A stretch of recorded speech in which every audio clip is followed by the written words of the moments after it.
নমস্কার সকলকে, আমি পম্পিস ওয়ার্ল্ডে জানাই সকলকে স্বাগত। আজকে বানাবো সর্ষে দিয়ে খুব কম সময় পাবদা মাছ।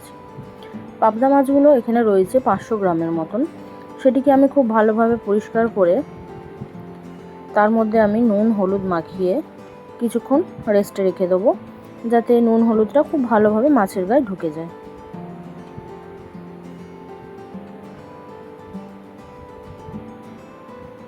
দিয়ে আমি অন্যদিকে আরেকটি পাত্রের মধ্যে মিক্সির যে জারগুলো আছে তার মধ্যে আমি দিয়ে দেবো বেশ খানিকটা পোস্ত, আর দিয়ে দেবো 1.5 চামচের মতন কালো সর্ষে, দিয়ে দেবো কিছুটা পরিমাণে নুন, আর দিয়ে দেবো 5টার মতন কাঁচা লঙ্কা। দিয়ে এটিকে আমি একটি স্মুথ পেস্ট বানিয়ে রাখবো। অন্যদিকে কড়াইতে তেল দিচ্ছি, আমি সাদা তেলটা ব্যবহার করলাম।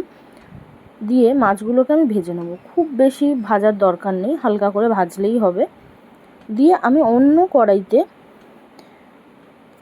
তেল দিয়ে দেবো কালো জিরে, দিয়ে 2টোর মতন টমেটো কুচি করে দিয়েছি সামান্য পরিমাণে একটু নুন, দিয়ে এটিকে একটু নরম করে নিয়ে তার মধ্যে যে স্মুথ পেস্টটি করে রেখেছিলাম সেটিকে দিয়ে ভালো করে নাড়িয়ে চাড়িয়ে নিয়ে দিয়ে দিলাম কিছুটা পরিমাণে জল।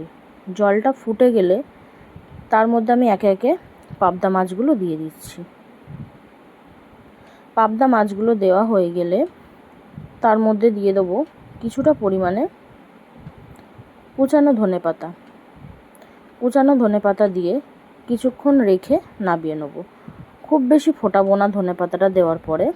দিয়ে আমি বন্ধ করে দিলাম গ্যাসের ফ্লেম, দিয়ে কিছুটা কাঁচা লঙ্কা চিড়ে দিয়ে দিলাম ওপর থেকে।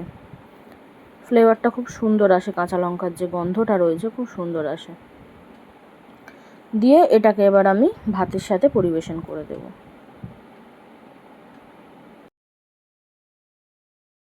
ভাতের সাথে পরিবেশন করে দিয়েছি সাথে ডাল, কিছুটা রয়েছে শাক ভাজা, আর দিয়েছি পাবদা মাছটা, ওপরে দিয়েছি একটা ফালি করা কাঁচা লঙ্কা।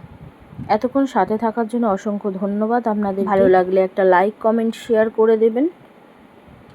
নতুন নতুন ভিডিও পাওয়ার জন্য সাবস্ক্রাইব করে রাখবেন, নতুন ভিডিও ছাড়লেই নোটিফিকেশান আপনাদের কাছে পৌঁছে যাবে।